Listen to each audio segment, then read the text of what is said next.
Welcome to Chapter 3, Describing Data, Numerical Measures. In this session, we will explore central tendency, dispersion, and data interpretation. Presented by Dr. Tammy Holloway, this chapter aims to enhance your understanding of key statistical concepts essential for data analysis. Our learning objectives include calculating and interpreting mean, median, and mode, computing the weighted mean, measuring range, variance, and standard deviation, and applying Chebyshev's theorem and the empirical rule. These skills are fundamental for effective data analysis. Measures of center are crucial in statistics. The mean is the average of all values. The median is the middle value in an ordered data set, and the mode is the most frequent value.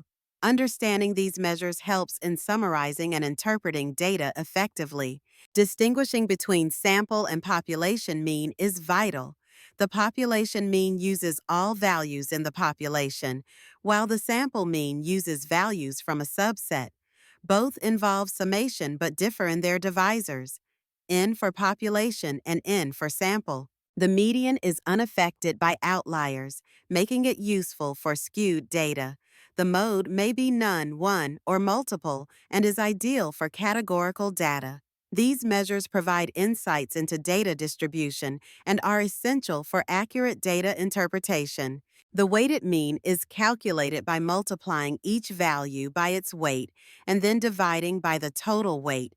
This measure is particularly useful for analyzing salaries, scores, or grouped data, providing a more accurate representation of the dataset. Understanding dispersion involves measuring range, variance, and standard deviation. The range is the difference between the maximum and minimum values.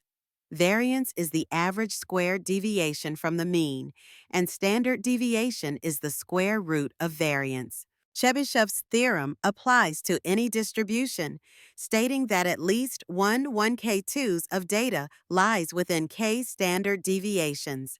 For example, with KOO2, 75% of data falls within 2 standard deviations, providing a useful tool for data analysis. The empirical rule applies to normal distributions, indicating that 68% of data falls within 1 standard deviation, 95% within 2, and 99.7% within 3.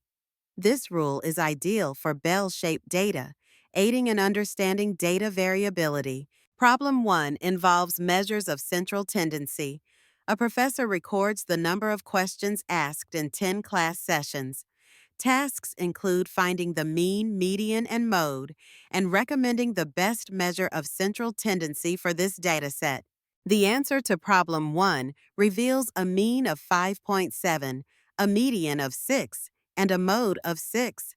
Given the presence of an outlier, the recommendation is to use the median or mode for a more accurate representation of central tendency. Problem 2 focuses on standard deviation and the empirical rule.